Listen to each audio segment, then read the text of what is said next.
Bismillahirrahmanirrahim.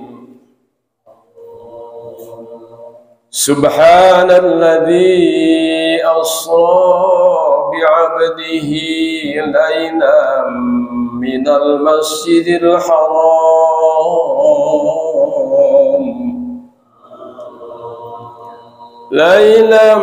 minal masjidil haram ilal masjidil aqsa alladzi barakna haulahu linuriyahu min ayatina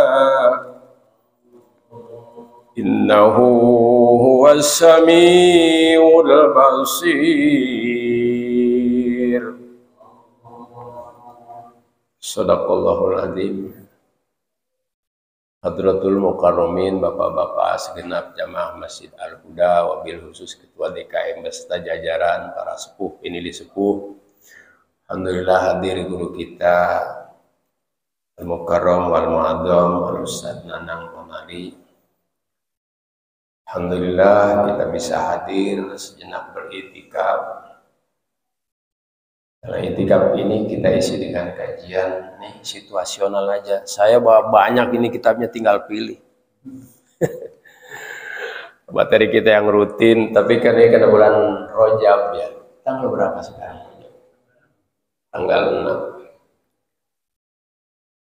6. Rajab itu di mana terjadi satu peristiwa besar. Dan ini hanya satu kali terjadi. Yang namanya Isra wal Mi'raj. Berangkatnya baginda Rasul dari Masjidil Haram ke Masjidil Aqsa, terus ke langit pertama sampai ke 7 sampai ke Rafraf ke Mustawan, Rafrafil Akhdar, bertemu dengan Allah Subhanahu wa taala. Ini hanya satu kali terjadi. Karena ini peristiwa besar, ini tarikh, ini sejarah, harus kita ungkap, kita sampaikan, kita ulangi, sampaikan lagi dan lagi. Sebab kisah para nabi dan rasul itu apabila disampaikan, diceritakan, itu akan menambah mantap kokoh akidah tauhid kita kepada Allah Subhanahu wa taala. Jadi ada sejarah yang penting, urgent, ada yang tidak. Wa kullan naqussu 'alaika min amba'ir rusuli ma nusabbitu bihi fuadak. Semua kisah para nabi dan rasul, kata Allah, aku ceritakan kepadamu Muhammad. Kenapa itu? Diceritakan lagi, disampaikan lagi. Ternyata di sana manusabbitu bihi fuadak, ada tali benang merah. Apabila disampaikan lagi dan lagi, itu menambah mantap, itu kokoh tauhid kita, akidah kita, keyakinan kita, keimanan kita tambah lurus, terbentuk dengan baik dan benar. Jadi kalau kisah-kisah dalam Al-Quran itu kisah yang sangat bermakna, penting disampaikan kepada anak cucu kita, generasi yang akan datang.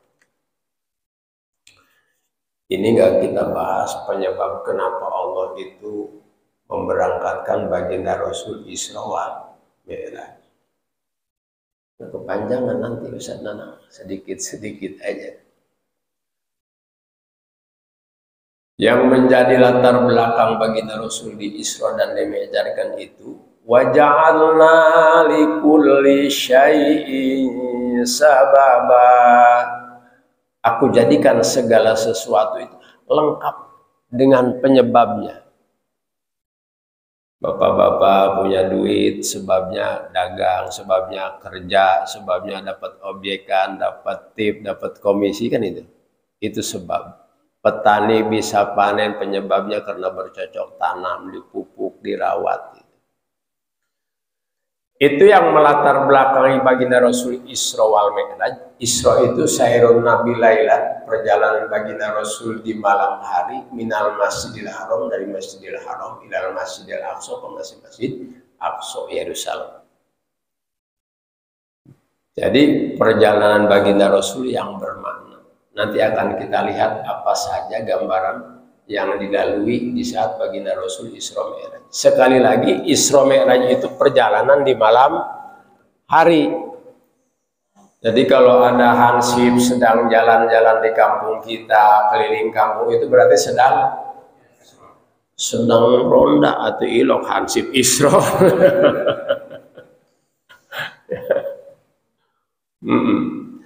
Annal ardo iftakharat ala sama. Jadi sesungguhnya bumi ini iftakharat ala sama, sombong kepada yang namanya langit.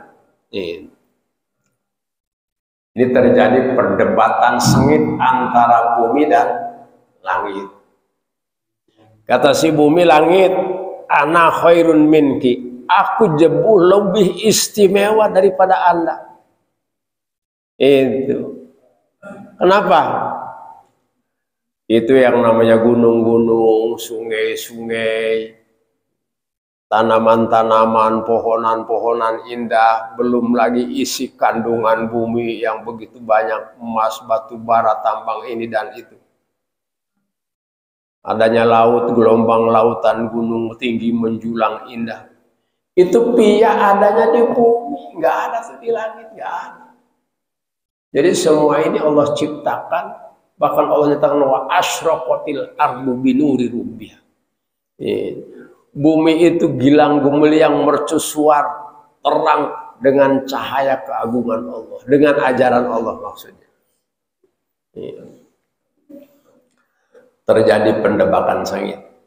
Kata langit, aku jauh lebih bagus, lebih indah, lebih istimewa. Karena yang bintang, bulan, aflak, rel-rel bintang dan bulan itu matahari. Itu pia adanya di langit. Coba bumi seindah apapun kalau tidak ada matahari, tidak ada apa-apanya tuh, gelap gulita. Itu. Jadi aku jauh lebih istimewa. Mana ada bapak-bapak yang ganteng, ibu-ibu yang cantik kelihatan apabila dalam keadaan posisi gelap gulita. Itu bisa indah aliran sungai, deburan ombak laut apabila ada sinar matahari itu di langit adanya. Nah ini kronologisnya panjang sekali. Yang terakhir perdebatan omongan bumi. Nih dengerin langit. Ini perdebatan terakhir. Itu yang namanya baginda Nabi Muhammad SAW yang Allah nyatakan laulaka lama khalaqtul aflaq. Seandainya aku tidak ciptakan Muhammad. Jadi dulu ini diciptakan nur baginda Nabi Muhammad sebelum ada langit, bumi, sorga, neraka. Itu cahaya baginda Rasul itu dalam bentuk seekor, dalam rupa seekor burung merak yang sangat indah. Dipuji oleh Allah, wa innaka la'ala khuluqin azim. Luar biasa Muhammad, cahayamu indah ini. Wah, tidak ada ciptaan yang lebih eloknya indah melebihi kamu. Dipuji setinggi langit. Kalau kita memuji baginda Rasul itu kecil, tidak sampai kepada pujian Allah Subhanahu. Kalau kita suka memuji baginda Rasul, anta syamsun, anta badrun, anta nurun fauqa nurik, engkau matahari, engkau bulan, itu tasbih balik. Tidak lagi engkau seperti matahari, enggak. Engkaulah matahari penerang bumi, engkaulah bulan, engkaulah bintang. Ini pujian kita kepada baginda Rasul. Itu setinggi apapun pujian kita tidak mencapai kepada tingginya pujian Allah kepada baginda Rasulullah Sallallahu Alaihi. Allah aja memuji ciptaannya. Ini aneh kalau ada orang marhaba istrinya itu memuji-muji baginda Rasul, bid'ah aneh. Allah sendiri memuji baginda Rasul yang melebihi pujian manusia. Seluruh manusia memuji, itu tidak ada apa-apanya dibanding dengan pujian Allah kepada baginda Nabi Muhammad. Kata si bumi, Muhammad Rasulullah itu tinggal di bumi, berumah tangga di bumi, bermasyarakat di bumi, berjihad di bumi, berjuang di bumi. Nggak ada tuh perjuangan para nabi, apalagi Nabi Muhammad berjuang di langit. Kenapa bumi Allah pilih untuk baginda Nabi Muhammad? Aku jauh lebih istimewa dari itu. Jadi mendengar perjawaban langit yang terakhir ini nangis. Si langit menangis akhirnya menghadap kepada Allah Subhanahu wa ta'ala. Kata si langit, ya Rabbi, ini aja itu. Aku itu kalah berdebat dengan bumi. Itu. Karena adanya Nabi Muhammad SAW tinggal di bumi itu menandakan bumi lebih istimewa dari langit. Maka mohon ya Allah, agar engkau membawa baginda Nabi Muhammad SAW itu diangkat ke langit. Nanti Pak utasyarrifu, aku akan muliakan Muhammad kama tasyarrafa bihil ardu, sebagaimana bumi mengagung-agungkan memuliakan baginda Nabi Muhammad. Itu. Jadi ini Isra wal Mi'raj latar belakangnya itu adalah karena permintaan langit. Ini asbab yang latar belakangi Isra wal Mi'raj. Kalau Mi'raj itu adalah urujun Nabi, naiknya baginda Rasul minal Masjidil Aqsa, dari Masjidil Aqsa itu sampai ke langit pertama, kedua, sampai ke 7, sampai ke Rafrafil Akhdar, sampai bertemu dengan Allah Subhanahu wa ta'ala. Ini perjalanan itu namanya Mi'raj. Nah, ini akan kita ambil itu poin-poin yang pentingnya saja perjalanan baginda Rasul itu dari Masjidil Haram ke Masjidil Aqsa. Bismillahirrahmanirrahim. Wa bainama huwa yasiru alal buraqi idro'a ifritan minal jinni yatlubuhu bisu'latin min narin kullamal tafata ro'ahu. Hadirin rahimakumullah, perjalanan baginda Rasul naik buraq itu dikawal oleh jutaan malaikat yang dipimpin oleh malaikat Jibril dan Mikail. Itu buraq itu kendaraan yang luar biasa. Kalau sekali melompat itu sejauh pandangan kita sampai ke situ. Walaupun ini menjadi perdebatan, ada para ilmuwan yang tidak percaya baginda Rasul Isra wal Mi'raj. Kalau misalkan 300 km per detik kecepatan itu terbangnya buraq, kata orang-orang yang tidak percaya, baginda Rasul akan hancur berantakan karena daya tarik rotasi bumi. Jalan cepat akan hancur. Itu kalau keinginan baginda Rasul. Tapi kalau keinginan Allah, Subhanalladzi asra, maha suci. Biasanya dalam urusan-urusan yang istimewa, yang mengagumkan, yang sangat aneh, orang sana pakai lafaz Subhan, maha suci Allah. Alladzi asra, Allah yang sudah mengisrakan, bukan kehendak baginda Rasul. Coba kalau dilogikakan, jam tangan ini, jam dinding, sehari semalam 24 jam. Tapi kalau pemiliknya yang muter, ya 5 menit bisa 24 jam. Kalau keinginan Allah, apapun terjadi, nggak usah aneh gitu. Itu namanya mukjizat. Mukjizat itu amrun khaliqun lil adat, satu urusan yang terjadi yang berbeda dengan adat kebiasaan manusia. Ini namanya mukjizat terjadi kepada para nabi dan rasul. Dalam sebuah perjalanan baginda Rasul Isra wal Mi'raj, idro'a ifritan, di jalan itu melihat ada jin ifrit.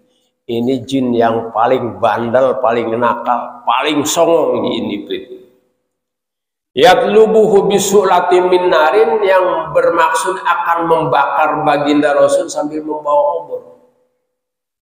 Itu kalau di pedesaan, di pegunungan tuh jalan musim-musim banyak penyakit, itu di pegunungan dari jauh suka ada kelihatan nyala pada turun dari atas ke bawah, dibawa oleh jin iblis. Itu datangnya biasanya, pernah kawan saya waktu di pondok pesantren itu sana, itu diketok-ketok pintu jendelanya. Malam hari begitu dibuka, Ada orang bawa lampu yang pakai corong itu tuh, cerobong, obor itu. Udah pergi lagi, pagi harinya panas badannya, terjadi koreng-koreng apa yang namanya penyakit kuris itu. Seperti itu prosesnya. Nah ini si jin ibrit dan anak buahnya ini membawa obor dengan tujuan akan membakar baginda Rasul. Nah ini kullamal tafata, apabila baginda Rasul lihat si jin ibrit ini mengejar dari belakang gitu, dilihat oleh baginda Rasul ke belakang, itu melototin, songongnya luar biasa. Setan melototin baginda Rasul sampai ngacung-ngacungin obor, gua bakar lo, gua bakar lo, gua bakar lo. Jadi setiap baginda Rasul tengok ke belakang, dia melototin. Berulang-ulang begitu, kata malaikat Jibril, faqala lahu Jibrilu ala u'allimuka kalimatin taquluhuna idkul tahuna tafi'at su'latuhu wa kharra li fihi. Ya Rasul, maukah Anda aku ajarkan satu doa, apabila engkau baca maka si jin iblis itu akan jatuh terjungkal dan si obornya akan membakar dirinya. Ini termasuk zaman corona kemarin itu, bagian daripada kerjaan jin iblis. Karena minal jinnati wan nas, ada jinnya itu berbentuk yang nggak kelihatan, sebagian ada wan nas, bagian dari manusia. Kalau manusia itu bisa mengkoordinir dunia luar biasa. Ini bagian daripada jin iblis, minal jinnati wan nas. Itu doanya apa ya Jibril? Idkul tahuna, apabila engkau baca tufiat su'latu, maka akan mati itu dan jatuh obornya membakar dirinya. Biasanya kemarin itu baca doa skala nasional atau internasional, karena kemarin yang namanya corona itu mendunia. Kata baginda Rasul, bala iya Jibril. Qul ya Muhammad, baca olehmu, a'udzu bika biwajhillahil karim wa bi kalimatillahit tamatil lati la yujawijuhunna barru wala fajir min syarri ma yanjiru minas sama wa min syarri ma yakhruju fiha wa min syarri ma daru'a fil ardi wa min syarri ma yakhruju minha wa min fitanil laili wan nahar wa min tawarikil laili wan nahar illa tariqo yatruku bi khairi ya rahman. Ini udah ditulis sama Ustadz Taufik ya? Masih ada itu? Ada, dikirim lagi, bagiin dia grup, bagiin. Jadi sebanyak apapun pasukan jin, pasukan manusia melobi, kalau kita baca itu jangan sendirian. Kalau satu desa ya satu desa itu. Kalau terkena misalkan satu provinsi itu baca semua. Maghrib baca 3 kali, subuh baca 3 kali. Sebab doa silahul mukmin, doa itu senjatanya orang beriman. Coba kita lihat, kalau militer datang musuh, batang rampok, dihajar dengan senjatanya, habis luluh lantak. Itu doa untuk orang-orang beriman seperti itu. Kita sudah tidak punya kemampuan untuk melawan, ya menghadap sama Allah, baca doa. Kalau ini khusus doa buat itu orang-orang yang berkhianat, jin-jin yang mau mencelakai setan-setan ini. Jadi kita harus connect kepada Allah di saat senang, di saat susah. Ya Allah tolong, doa itu kan begitu. Ya Allah tolong kami dari bencana musibah corona ini. Banyak manusia yang bergabung, yang melobi untuk meracuni, untuk mencurangi.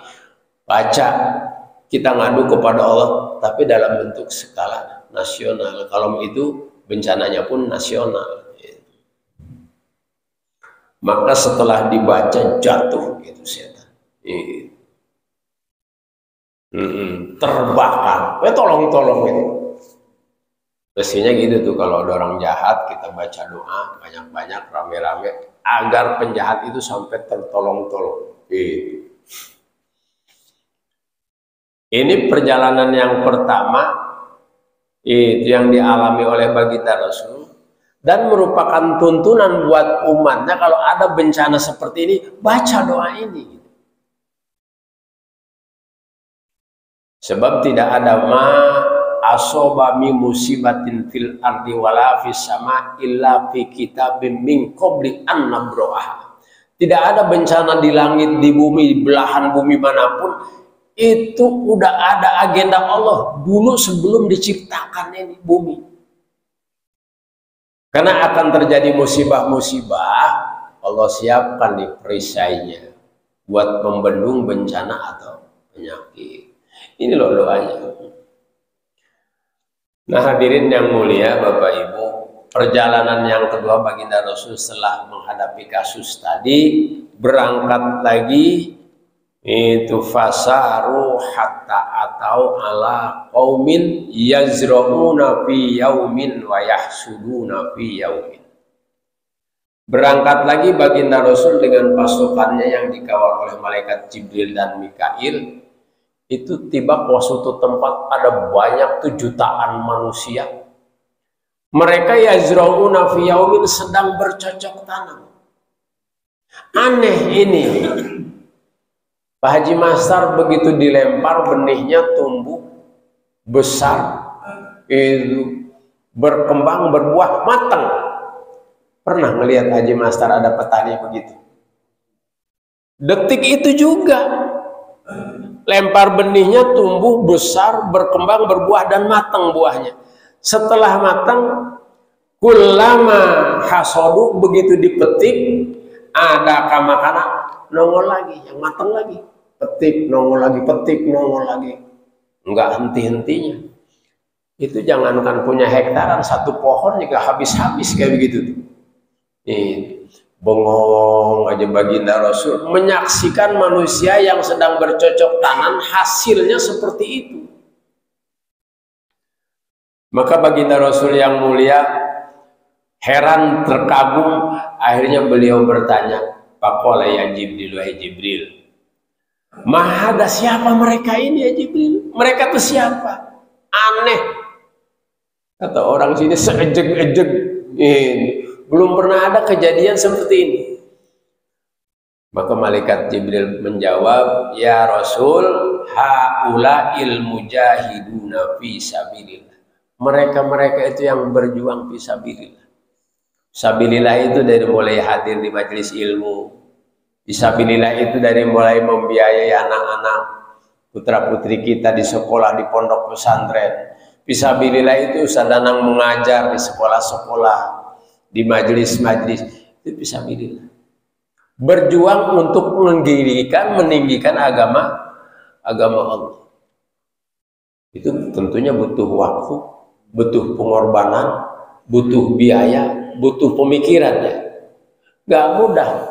Jadi fisabilillah itu ucapannya mudah, realisasinya ternyata sulit. Kalau keliling minta dana aja tuh, dalam musyawarah perlu perdebatan alot ya Ustaz Danang ya. Itu luar biasa itu perjuangan fisabilillah, apalagi fisabilillah berperang di medan tempur. Jadi sabilillah itu nggak sekedar berperang. Kebanyakan orang memahami fisabilillah itu jihad, perang di medan tempur, itu salah satunya.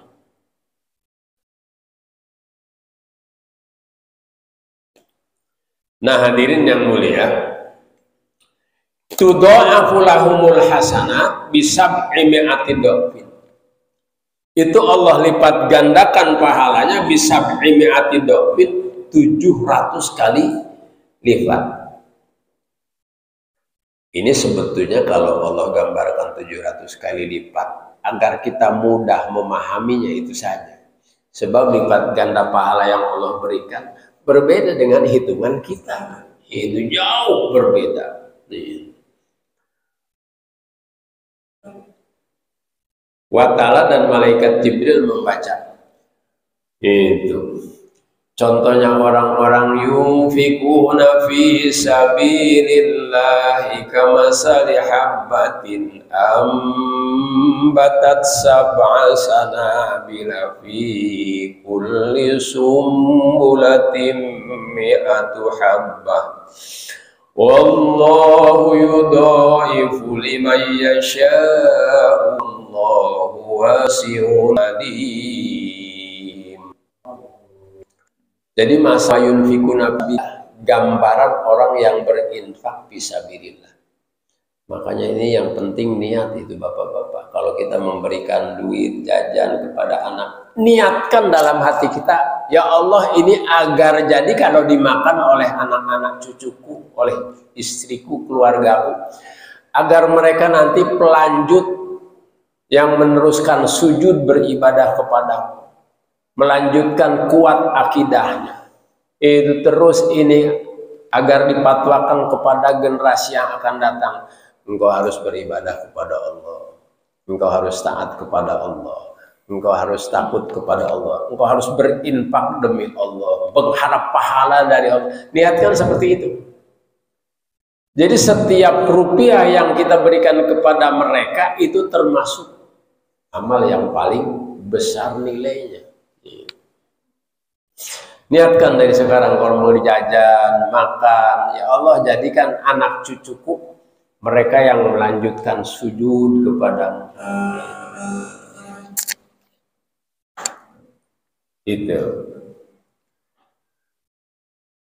Contoh orang yang menginfakkan hartanya fisabilillah kamasali habatin, seperti contoh satu biji ambatat sab'ana, sampai begitu dilempar benih itu tumbuh 7 pohon. Fi kulli sumbulatin mi'atu habbah. Dalam setiap pohon ini, itu yang 7 pohon tadi, itu berbuah, itu 100 tangkai. Satu pohon 100. Jadi kalau 7 pohon, 700, padahal yang dilempar benihnya hanya 1. Maksudnya bijamiil kasroh pikulin, kalau kita infak fisabilillah, itu Allah lipat gandakan banyak, itu bukan logika 700. Lebih banyak daripada itu. Ini agar mudah saja kita memahami, oh begitu ternyata prosesnya.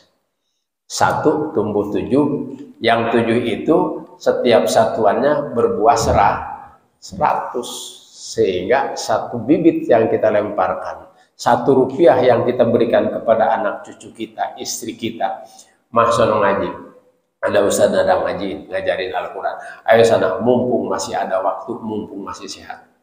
Itu nggak sia-sia. Itu kalau kita sudah tahu, yang meninggal itu lebih tahu daripada kita yang hidup. Pahala ini taklim besar, pahala infak besar, pahala tahajud besar. Kalau kita baru katanya sekarang, belum menikmati. Wa ma anfaqu min syai'in, apa saja yang diinfakkan. Waktu ngaji kirim kopi, kirim nasi uduk, kirim duit, kirim semen, kirim apa lagi? Kirim ajakan, ayo nak ngaji, ayo bapak ngaji, ayo bapak hadir. Bahwa yuhlipuh, itu Allah akan ganti itu dengan pengganti yang lebih itu luas, yang lebih banyak. Itu perjalanan yang kedua. Terus baginda Rasul berangkat lagi baginda Rasul dalam perjalanan wawajah dari Hantoyibatan. Kok Jibril ini ada begitu wangi, ini harum. Ini yang wangi-wangi begini, apa ini parfumnya Ustadz Nanang, apa parfumnya Haji Master, apa parfumnya Bang Taufik ini? Begitu wangi, menyengat hidung. Apa bahayanya kalau menabrak hidung? Apa namanya kalau menabrak hidung? Wangi banget. Kalau kata orang situ mengahiyang, nanti gitu. Nabrak itu mengahiyang. Ngahiyang itu bahasa orang Bejongkulu. Kalau kita mencium, waduh ini goreng bawang mending ngahiyang begini nih. Itu ngahiyang kalau sana. Wangi banget gitu. Baginda Rasul bertanya, ya Jibril, ma hadhir raihatu. Jibril, ini wewangian apa ini? Saya baru kali mencium harum luar biasa seperti ini. Baginda malaikat Jibril menjawab, hadhir raihatu Masitota binta Fir'auna wa auladiha. Ya ini ya Rasul, ini kita di lokasi ini Itu kan perjalanan dari Mekah ke Masjidil Aqsa ke arah mana posisinya? Iya.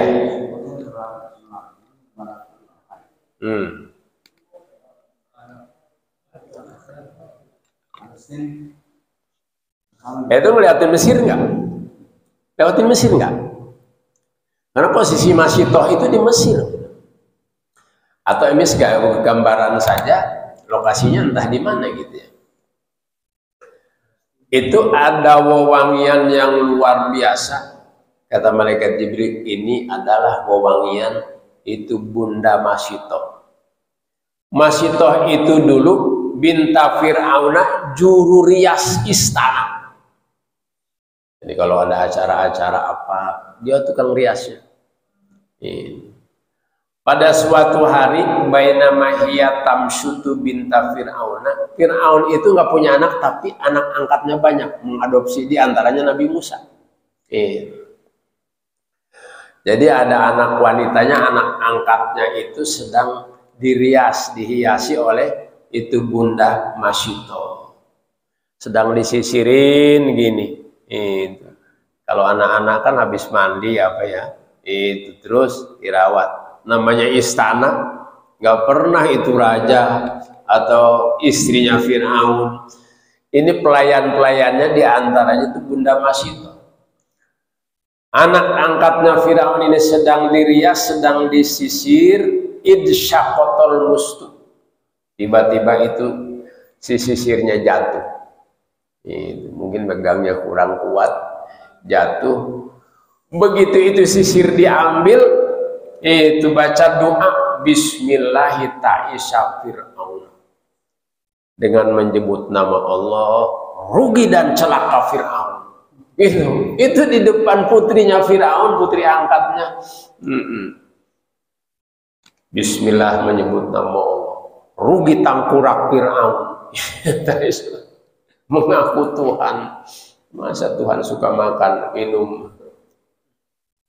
Jadi mendengar perkataan Bunda Aisyah seperti itu, faqalat ibnatu Fir'auna, kata anak Fir'aun, walaki rabbun ghairu abi, apa Tuhan selain aku? Kan ini Mesir ini sudah sejahtera, militernya kuat, semua rakyat itu terjamin gemah ripah repeh rapih loh jinawi. Itu jasa-jasa ayah pantas ya, mengangkat sebagai itu. Ya. Kalau mungkin secara pikiran manusia yang kafir itu wajar kayak begitu ya. Semua rakyatnya disejahterakan. Mesir itu negara besar. Kecuali yang ditindas itu anak cucu Nabi Yakub. Nabi Yakub itu di zaman Nabi Yusuf kan semua dibawa itu. Saudara-saudara Yusuf dari Kanaan ke Mesir waktu Nabi Yusuf menjadi Perdana Menteri. Diangkatlah saudaranya yang 12 ini menjadi lurah, ada yang jadi camat, ada yang jadi bupati. Nah ini begitu bagi Nabi Yusuf itu selesai meninggal, satu hari yang menjadi rajanya yang bernama Walad. Jadi Fir'aun itu nama kebesaran, gelar. Kalau zamannya Pak Harto itu Bapak Jenderal Purnawirawan, Bapak Pembangunan Soeharto. Itu Fir'aun itu nama gelar kebesaran. Iya, begitu persis.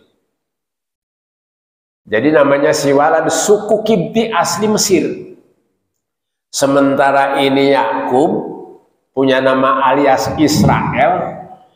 Itu anak cucu Nabi Yakub itu di Mesir sudah beranak pinak seperti marmut. Jadi Allah berikan itu keturunannya cepat. Entah lahirnya kembar-kembar udah banyak itu di situ, ratusan ribu. Nah satu suku ini keturunan Nabi Yakub atau keturunan Israel. Yakub itu punya nama alias Israel. Nah itu semua walaupun pinter orangnya akhirnya dijatuhkan dari jabatannya. Semua dipensiun. Dan dijajah hanya suku ini.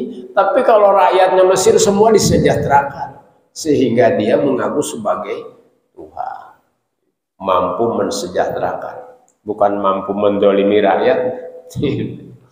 Ente kan pendatang endonan yuk, orang Kanaan. Kanaan pun Nabi hukum dulunya dari Babylon, Irak. Iya.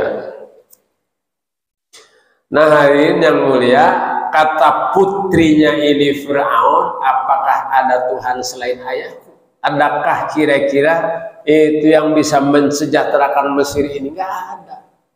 Itu kecuali ayahku. Selanjutnya jawaban Bunda Masito, Pakolat Naam. Ada itu. Ayahmu tuh bukan Tuhan. Masa Tuhan berak? Itu. Tuhan pagi-pagi minta sarapan nasi uduk.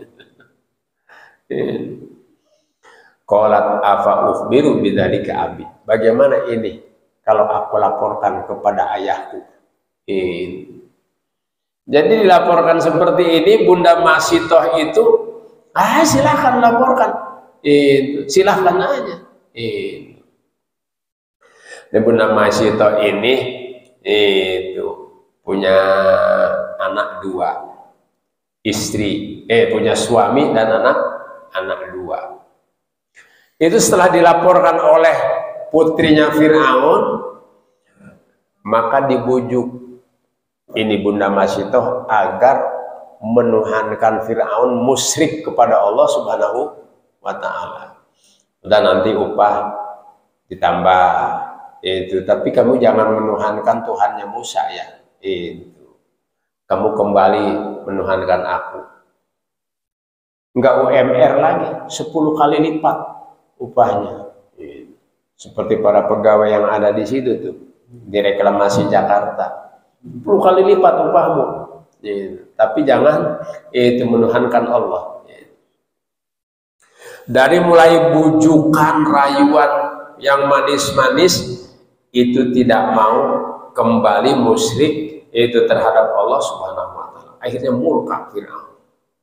Karena murka, oke. Sekarang kita jadikan ini kenakan sanksi hukum. Hadirin luar biasa, ini sanksi hukumnya dari Fir'aun itu. Dengan cara apa? Kata Fir'aun, siapkan sebuah kuali yang besar. Kalau kita ke pabrik-pabrik itu sana, itu kalau buat goreng kacang aja kualinya sebesar mesin ini. Siapkan kuali yang besar. Dipanggil semua rakyatnya agar menyaksikan peristiwa bahwa ini yang nama Masitoh itu akan diceburkan hidup-hidup, digoreng. Maka diisi dengan minyak. Nyalakan apinya, sudah mergolak. Ini nggak dilemparkan satu persatu. Silahkan kamu nyebur sendiri. Kalau nggak mau, kembali musyrik kepada Allah, menuhankan Fir'aun. Ini peristiwa besar terjadi. Anak balita yang belum saatnya bisa ngomong, yang sedang digendong masih menyusui, begitu melihat Bunda, siapa tadi namanya, Masitoh itu ragu-ragu antara perjuangan musyrik dan iman. Berat sekali ini pilihannya. Musyrik, selamat anak-anaknya, gaji ditambah. Kira-kira ini mendingan musyrik kepada Allah atau mendingan nyebur dalam kuali yang panas, digoreng seperti goreng ayam. Nah Bapak Ibu hadirin rahimakumullah, begitu melihat ini golakan minyak dan ini diminta agar berangkat nyebur sendiri, ragu-ragu. Maka si anak kecil yang dalam gendongan Bunda Masitoh itu, ya ummah, ibu, dengan suara yang lantang gitu. Padahal itu belum saatnya berbicara. Qai wala tataqasi. Udah nyebur, jangan ada keraguan. Di balik gorengan minyak yang mendidih itu adalah pintu surga. Ini kejadian yang luar biasa. Pernah bapak-bapak dengar anak kecil begitu, belum saatnya berbicara dengan lantang memerintahkan ibunya agar nyebur ke dalam minyak yang sedang bergolak. Fa innaki 'alal haqqi. Benar engkau menuhankan Allah. Tuhannya Musa alaihissalam. Akhirnya mantaplah ibunya. Faul qiyat hiya wa auladuha. Maka ibunya nyebur yang sedang menggendong anaknya. Jadi semuanya itu, anaknya dua, itu dengan suaminya. Itu ya Rasul yang melatar belakangi kenapa ini terjadi wewangian yang seperti ini. Itu sejarah singkatnya seperti itu ya Rasul. Kejadian yang keberapa tuh?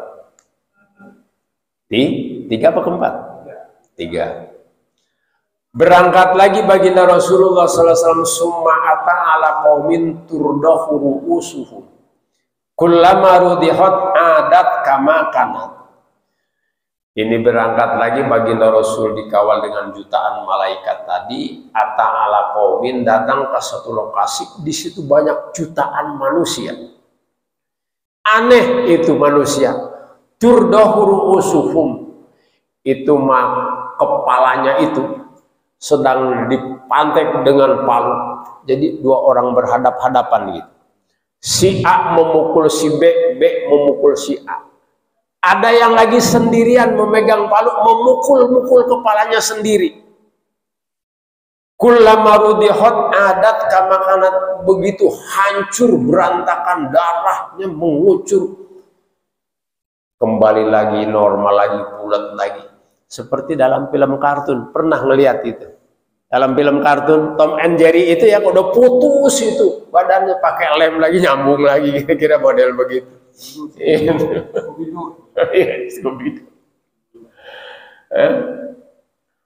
Udah teriak-teriak, menjerit-jerit, sakit lagi, dipukul lagi, ada yang pukul sendiri, ada yang berhadapan-hadapan tadi. Itu hancur, bulat lagi, dipukul lagi. Kullama rudihat adat kama kana. Wala yafturu anhum min dalika syai'un, enggak henti-hentinya, terus-terusan.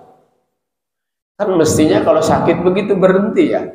Ini enggak, udah bulat dipukul lagi, bulat lagi, pukul lagi, teriak, tolong, sakit. Wala yafturu anhum min dalika syai'un, enggak henti-henti. Kata baginda Rasul, ya Jibril, aneh sekali ya. Kan kudunya berhenti, udah kesakitan begitu. Man haulai, siapa mereka itu Jibril? Kata malaikat Jibril menjawab, haula'il ladzina tatasaqalu ru'usuhum anis sholatil maktubati. Itu mereka adalah umatmu ya Rasul, gambaran umatmu yang dulu itu hidupnya tatasaqalu ru'usuhum, berat kepalanya, anis sholatil maktubati, kalau tidur nggak bangun tuh istilahnya berat ya, jadi malas gitu maksudnya, tidak mau melaksanakan sholat wajib. Bukan yang tidur aja, nggak tidur juga, kalau tidak melaksanakan sholat wajib, gambarnya seperti orang-orang berat, tidur aja kan berarti nggak mau bangun nggak mau sholat. Itu dulu waktu hidupnya itu gambaran mereka yang nggak pernah mau sholat. Ada sholat ditinggal-tinggal 5 waktu, ada 1 waktu bolong, ada yang 2 waktu, ada yang 5-5-nya. Itu.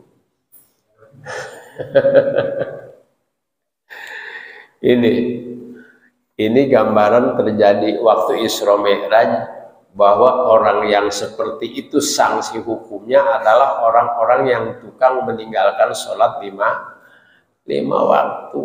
Itu. Hati-hati itu, sanksi hukumnya berat, luar biasa. Maka ini tanamkan kepada anak cucu kita, nak, jangan sekali-kali itu kamu meninggalkan sholat.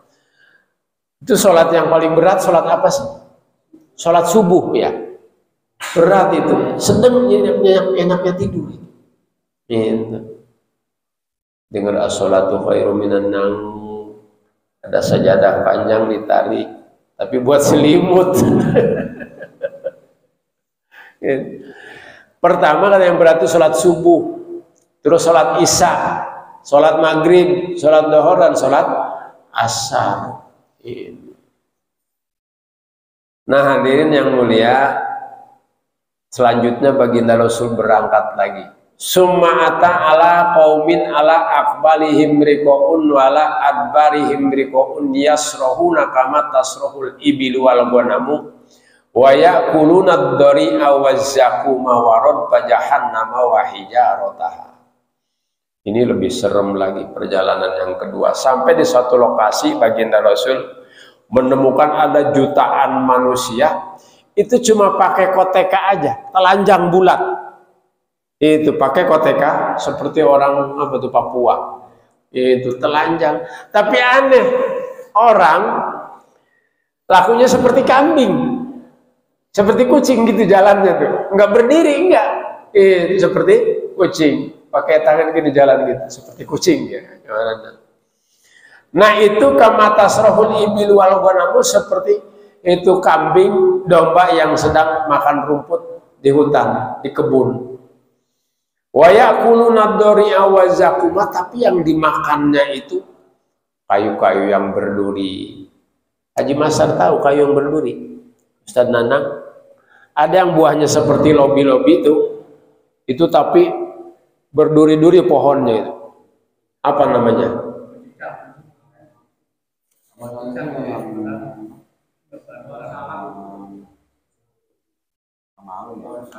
Yang model rumput itu malu-malu ya.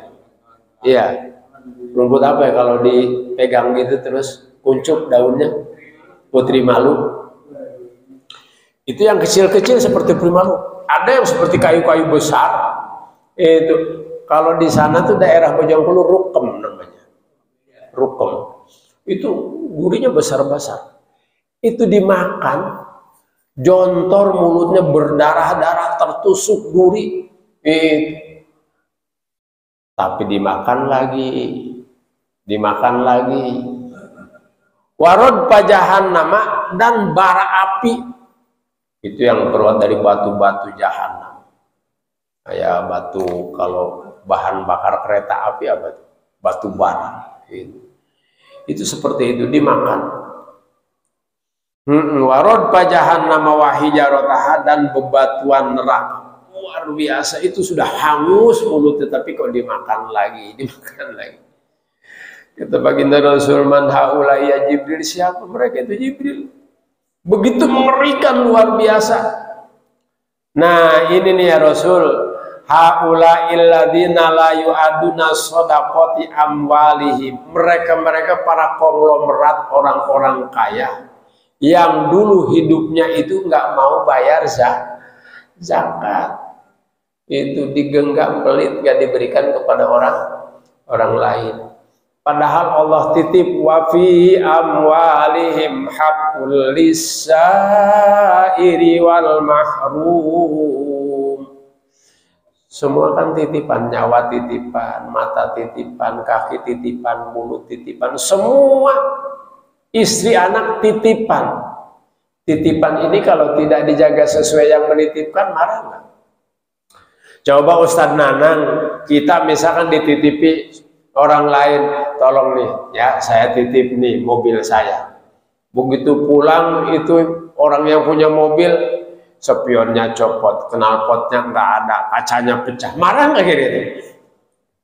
Apalagi Allah nitip anak, nitip harta. Kata Allah, wa fi amwalihim haqqul lis-sa'ili wal mahrum. Ini aku titip harta yang aku berikan kepadamu, sebagian buat orang yang meminta-minta dan orang-orang miskin. Aku titip ya.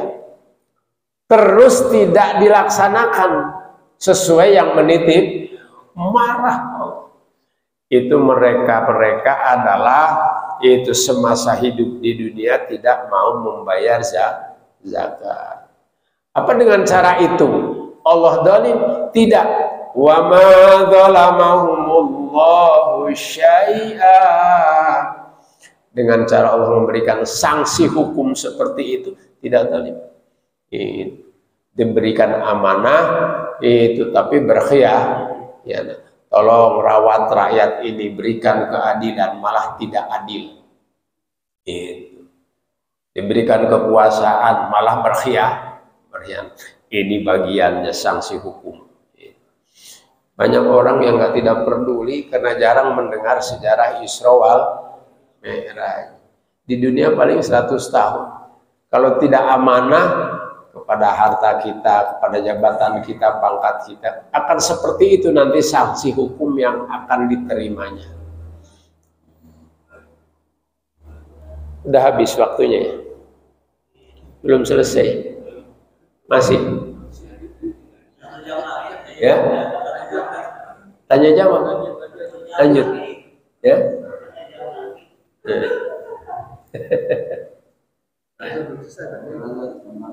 Belum? Berapa menit lagi? Ya. Tanya jawab aja. Maka silakan sesi tanya jawab sebelum kita lanjutkan.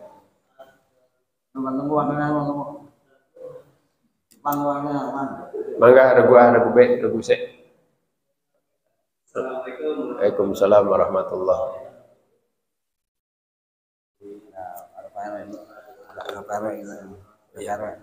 Ya. Maaf ya, ini sekedar mau bertanya. Kan saya pernah mendengar waktu Rasulullah itu melewati dan melihat kan neraka rata-rata isinya perempuan. Iya. Itu melihat ada kita sekedar mungkin rambutnya masuk ini atau apa karena auratnya tidak tertutup. Iya. Apakah itu ada dalilnya atau hanya saja? Iya. Apakah ada dalilnya? Wata ro'aitu kunna aksaroman finnar. Wahai para wanita yang maksaron nisa, kata baginda Rasul, aku banyak menyaksikan waktu Isra wal Mi'raj itu terbanyak penghuni neraka itu adalah para wanita. Tapi di sebaliknya banyak juga laki-laki. Memang jumlahnya mayoritas dibanding laki-laki. Kenapa ya Rasul kami itu lebih banyak daripada laki-laki? Ini wanita yang cerdas bertanya seperti itu. Itu. Faqala minhunna lahu juz'atun, wanita yang itu cerdas. Banyak permasalahannya. Satu, wanita yang yakfurnal asir. Belum yang tadi, belum ini. Yakfurnal asir itu banyak mencaci maki suami. Suami kemampuan usahanya 50.000, dasar war laki-laki goblok. Orang-orang tuh itu musim setbox, beli setboxnya juga 100. Kamu ini bla bla bla bla mencaci maki. Itu satu. Kalau wanita itu biasanya begitu, bawa duit 500 masih aja kurang, bawa 1 juta kurang. Itu. Yang ini keluarlah sumpah serapah dari itu istrinya. Jadi laki-laki itu salah satunya idza ata'at zaujaha, wanita apabila taat kepada suaminya. Mah nyuci, iya. Itu padahal kewajiban laki-laki tuh. Itu. Mah susuin bocah, iya. Padahal nyusuin itu kewajiban suaminya, bukan kewajiban istri. Ya. Jadi kalau istri itu minta upah menyusui anaknya, harus dibayar tuh, sebuah kewajiban. Tapi kita nggak ngeh gitu. Kalau ada ibu-ibu boleh butuh nagih tuh. Bayar anakmu, aku susuin dulu berapa tahun. Diperintah oleh suaminya, mah tolong bikinin kopi. Kopi aja gula nggak ada. Dengan bahasa itu yang bikin panas kuping misalkan. Ngopi melulu.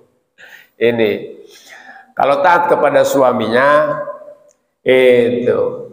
Terus wasolat khamsaha, laksanakan sholat 5 waktu. Itu jaminannya kilalaha, silakan Anda min ay abwabin syiti, itu mau masuk dari pintu orden pintu Firdaus, pintu apalagi surga Naim apabila taat kepada Allah dan suaminya. Itu. Nah, kebanyakan salah satunya sering mencaci maki suami. Terus bagaimana dari sisi aurat gitu? Itu yang namanya Bunda Fatimah, istri dari Ali bin Abi Thalib. Dalam perjalanan keluar rambutnya satu helai dari jilbabnya. Kata baginda Rasul, kalau tadi tidak segera dimasukkan lagi ke dalam jilbabnya, hampir saja api neraka menyambar dirimu.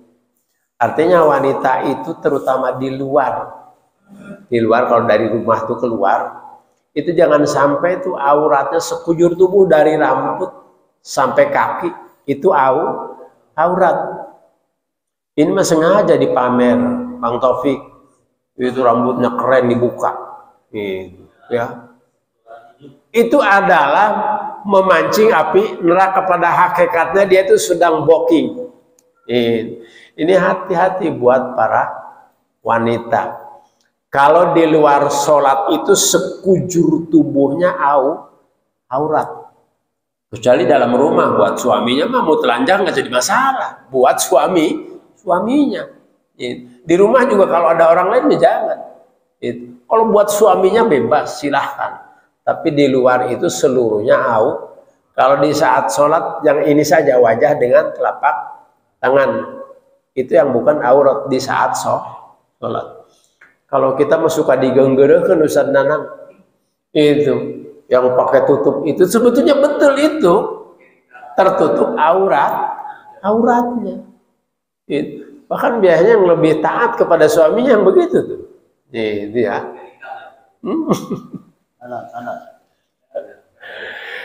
Jami'u badaniha sekujur tubuhnya di saat di luar gitu. Salah satunya itu terlihat aurat. Ustadz tertutup, tapi itu kelihatan belahan-belahan yang press maksudnya itu pakaiannya. Oh, senam pagi kita lagi taklim subuh nih kayak begini nih, itu di depan masjid udah rame musiknya. Itu begitu Ustaz Taufik lewat situ, karena itu pakaian yang ngepres begitu, bikin puyang kepala Ustaz Taufik itu. Itu pun bagian namanya khasiat ariat, memakai pakaian tapi terbuka itu maksudnya sampai lekuk tubuhnya itu kelihatan. Itu namanya bahasa keren itu khasiat ariat, kata baginda Rasul, memakai pakaian tapi terlihat gambaran tubuhnya. Ini sama nih. Mana di depan masjid lagi senam begitu. Jangan sampai terbuka aurat. Apalagi auratnya diberikan sama orang lain. Ya. Ada lagi mangga? Waalaikumsalam warahmatullahi wabarakatuh.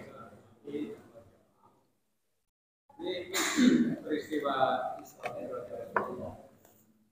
apa di perjalanan dari Masjidil Haram ke Masjidil Aqsa. Dan Masjidil Aqsa itu kan di wilayah Yahudi, kan berarti wilayah Israel. Nah, Allah menempatkan Masjidil Aqsa di sana. Iya. Kemudian kedua, peristiwa Rasulullah melihat yang disiksa dan sebagainya. Berarti itu belum hari kiamat kan? Belum. Iya, belum hari kiamat. Jadi Ya. penghisapan itu setelah hari kiamat. Iya. Oh, belum dihisab sudah. Iya. Mohon penjelasannya pakai Di akhir ayat itu kata Allah, wa ma ja'alna ru'yallati araynaka illa fitnatan linnas. Tidak aku jadikan itu ibarat contoh-contoh yang pernah aku nampakkan kepadamu Muhammad dalam perjalanan dari Masjidil Haram ke Masjidil Aqsa ila fitnatal linnas. Ini hanya menjadi ujian buat manusia. Apa maksudnya ujian? Yang percaya beriman Yang tidak percaya akan tetap dalam kufur. Lanjutkan. Kembali itu Isra Mi'raj sampai di Makkatul Mukarramah jam segini, kebiasaan orang Quraisy itu kumpul di Baitullah. Ngopi pagi kayak gini Bang Taufik nih. Itu ngopi. Itu cerita baginda Rasul tentang kejadian yang dialami tadi waktu Isra Mi'raj. Muhammad, kata Abu Jahal, kalau aku kumpulkan orang Quraisy, kamu mau cerita ulang seperti tadi? Iya. Maka keliling kampung. Kalau sekarang di WA grup itu, maka datang semuanya. Silahkan cerita. Jadi cerita putar dari awal sampai akhir. Muhammad, kamu mengaku itu Isra wal Mi'raj. Sekarang saya si Wuled yang bertanya, Wuled. Kata si Wuled, kalau kamu ngaku ke langit, coba angkat kakimu sebelah. Diangkat sebelah gini kan? Diangkat sebelah, coba sebelah angkat lagi. Diangkat, nggak bisa kata Rasulullah, jatuh. Muhammad ngangkat dua kakinya saja ke udara, ke atas nggak mampu, apalagi sampai ke langit. Itu. Bagaimana mungkin? Tolong jelaskan ini.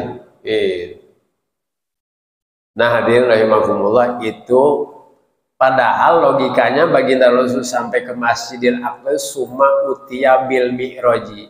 Dibawakan oleh malaikat Jibril yang namanya lip. Jadi kalau lip yang sekarang itu nggak ada apa-apanya dibanding lip ciptaan Allah.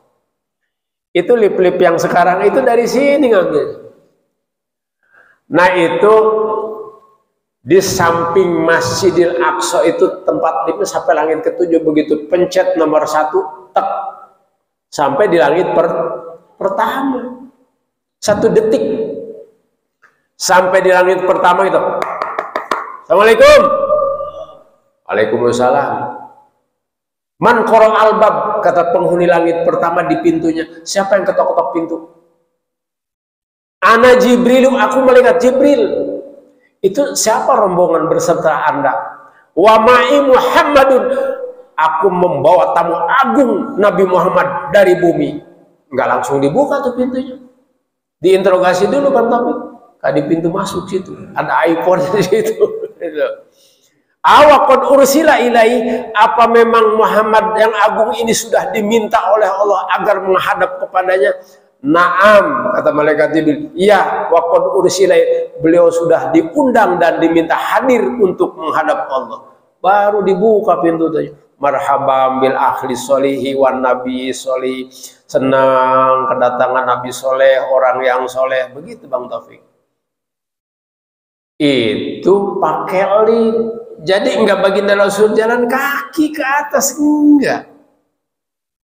Sekarang kau baila subli, sebelum subuh baina dohronina sudah sampai di sini. Tadi kamu berangkat malam, itu sebelum subuh sudah sampai di sini.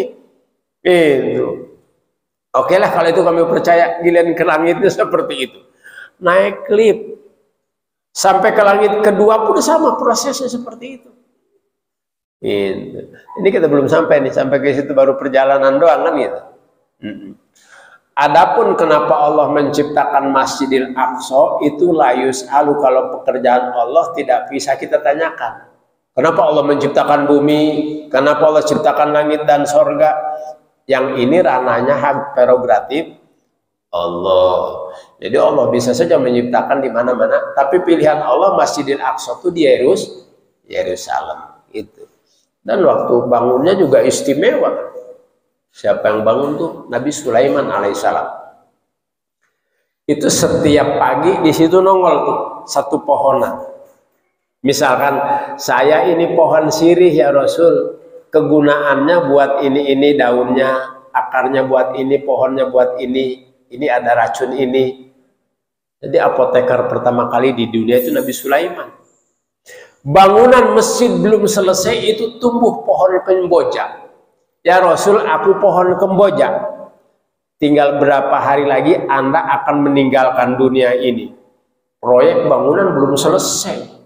Itu Allah memilih yang bangunnya Nabi Sulaiman. Aduh, gimana cara ini? proyek bangunan belum selesai, ajal menjemput.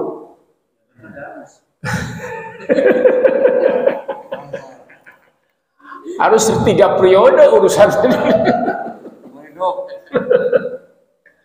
Maka Nabi Sulaiman ambil inisiatif, tongkatnya itu setinggi kepala kalau para nabi, bukan seperti kita di batas ini, setinggi kepala.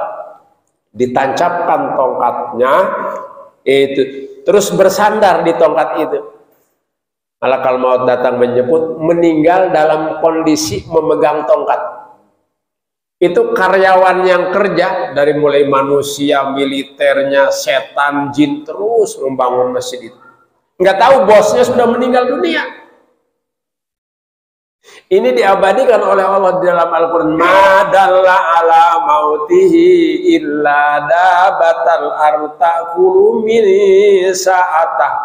Tidak ada yang menunjukkan meninggalnya baginda Nabi Sulaiman kecuali dabatan minal ardi, rayap yang memakan tongkatnya. Dimakan tongkatnya. Terus begitu hancur, tongkatnya patah, roboh Nabi Sulaiman. Kata si setan dan jin, launa namul ghaiba, kalau kita tahu yang gaib, malabisna bil adabil muhin, kita tidak akan kerja rodi seperti ini. Bos kita sudah meninggal, kita nggak tahu, terus saja gawe. Setan dan jin sedih ngaku, nggak tahu yang gaib. Nah ini proyek pembangunan itu Nabi Sulaiman alaihissalam yang dipilih oleh Allah. Bukan ayah Nabi Daud juga, Nabi Sulaiman yang membangun Masjid Aqsa.